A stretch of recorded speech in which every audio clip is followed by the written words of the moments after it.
Exactly.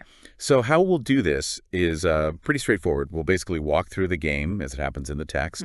We'll introduce the players who are, the cards themselves. Yep. Point out their strengths as the text describes them, and really highlight those moments, those turning points that shift the game and decide who wins. Sounds good. So let's dive into the setup then. Okay, so the setup. It starts with Belinda. She's the central figure, and the text says she's driven by the thirst of fame. Ah, ambition. Right. And she's ready to play Ombre against two adventurous knights. Ombre. That was a big deal back then, wasn't it? Oh, huge. Very popular in the 18th century. And its rules basically provide the structure for this whole battle we're watching unfold. Gotcha. And you feel it right away, the sense of anticipation. It's not just cards, it's a real contest. There's talk of conquest yet to come. And the preparation seems pretty intense, too.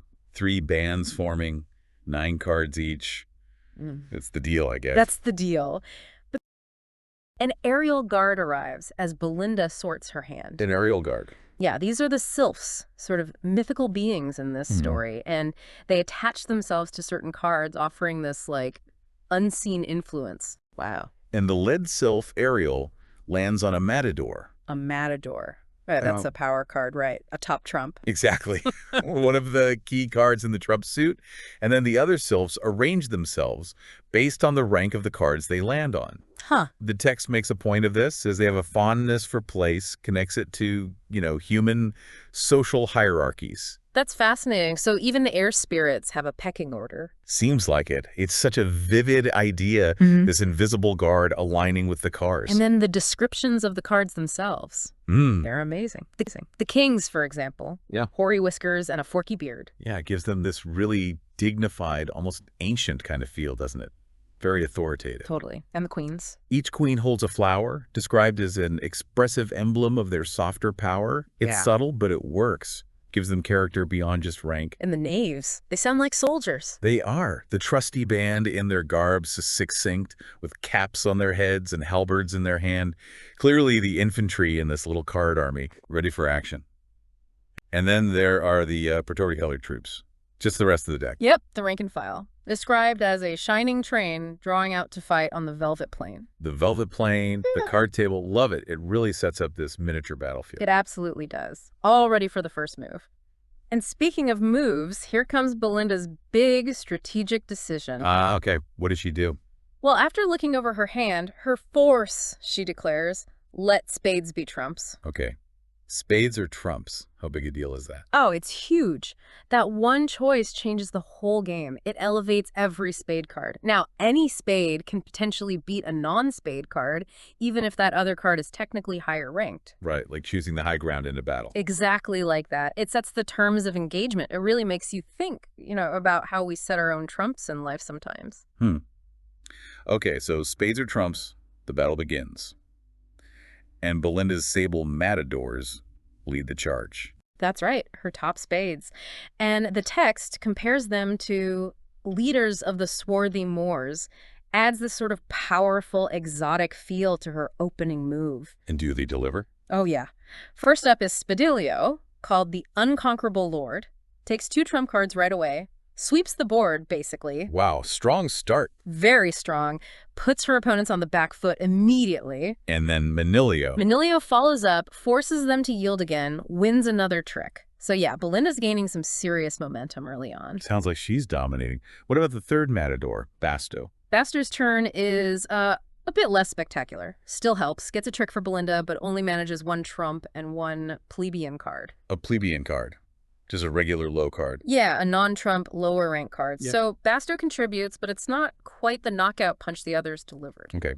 Then the King of Spades makes an entrance. The description sounds amazing. It is. Broad saber, chief in years, the hoary majesty of spades, and that image puts forth 1 manly leg to fight revealed, the rest his many-colored robe concealed. Just 1 leg showing. That's such a cool, almost mythic detail. Like he's got hidden power. It really adds to his presence, doesn't it? And he lives up to it. He defeats the rebel knave of spades, reinforces the power within the trump suit. Okay, so Belinda's really rolling. Yeah. But then, something about Mighty Pam. Who's Pam? Pam. That's the knave of clubs. And in some other card games like Lu, Pam is like super powerful, can even take down kings and queens sometimes. Right, a real powerhouse usually. Exactly. But here, nope, gets taken out by a trump spade. Just like that. Just like that. The text yells, "Chance of war," and notes how Pam, who usually mows down royalty, just falls undistinguished. Wow, so even Mighty Pam is no match for a trump and Ombre. Huh. That really shows the power of declaring spades, huh? It absolutely underscores it. That choice Belinda made is everything. Even a card famous in other games falls easily here. As the text says, thus far, both armies to Belinda yield. She's clearly in control. For now. Uh-oh. For now always means trouble's coming. Well, you know how these things go. The tide often turns. And the text signals it clearly. Now to the barren fate inclines the field. The Queen of Spades. She launches an attack right into Belinda's forces, challenges her dominance in the very suit she chose as trumps. Ooh, interesting. A spade queen fighting against the spade declaration. And her first big victim is the King of Clubs, the club's black tyrant. Ah, I remember his description. Huh. Really over the top. Totally. Haughty mien, barbarous pride, the crown, giant limbs, pompous robe. When he grasps the globe. Right, all these symbols of power, and yet down he goes to the Baron's Queen of Spades. It really shows how quickly fortunes can change in this game, doesn't it? All that status counts for nothing against the right card. Exactly. A good reminder that appearances aren't everything in competition. And the Baron doesn't let up. He presses the attack, this time with his diamonds. Okay, who comes out now?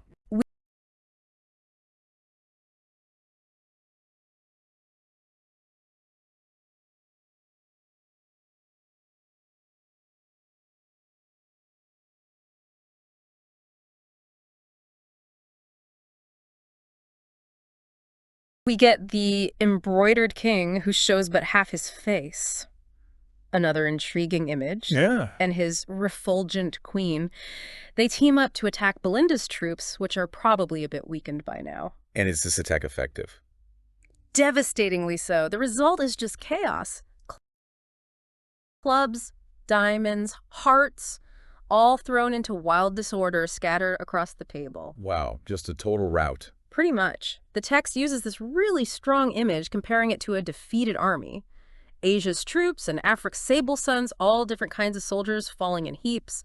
Just total disarray for Belinda's non-trump cards. Man, things were looking so good for her too. Yeah. So is that it? Is she done for? Well, just when it seems like it's maybe game over, there's this little flicker of hope. Unexpectedly. Okay. What happens? The Knave of Diamonds manages to win a trick against the Queen of Hearts. A knave beats a queen. Yeah, the text even says, oh, shameful chance. Like, it shouldn't have happened, but it did. A small win, but maybe a crucial one. But how does Belinda react? Is she encouraged? Not exactly. This small win seems to highlight how close she is to losing. The text describes her reaction very physically. Her blood leaves her face. This livid paleness comes over her. She's trembling. Why? What's she afraid of? She's trembling at the approaching ill, specifically the fear of ruin and codil. Codil. Okay, you mentioned Ombre earlier. What does Codil mean in this game? Is it bad? Oh, it's very bad. For Belinda, anyway. In Ombre, codil is when the person who declared the trump suit, that's Belinda, who chased spades, ends up winning fewer tricks than either of their opponents. So basically, if she gets Codil, she loses the whole game, even after declaring trump. Exactly. She fails the contract she set. So yeah, she is right on the edge of disaster, despite that amazing start. Wow. The pressure must be immense. The text says the whole game hangs on one nice trick. It does. Compares it to a critical moment in a distempered state. Everything rides on this next play.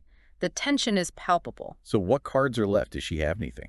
Well, we're told about the King of Hearts. He's apparently lurked in her hand and mourned his captive queen. Lurking. Sounds like potential energy waiting. The Queen of Hearts was just beaten, right? She was by that Knave of Diamonds. So maybe this king is out for revenge. There's this great sense of anticipation. Okay, moment of truth. What does the King of Hearts do? He springs into action. The text says he moves with eager pace and falls like thunder on the prostrate ace. Like thunder. So a powerful, decisive move. He takes the trick. He takes the trick. This sudden, forceful play from a card that seemed kind of subdued completely flips the script again. It saves her. Unbelievable. So that one trick wins her the game. That's the one. That secures the victory for Belinda. A real comeback. And her reaction. Pure joy. The nymph exulting fills with shouts the sky, and apparently the whole environment echoes her celebration. The walls, the woods, and long canals reply. Huh. Fantastic ending. What a roller coaster. It really is a truly epic card battle.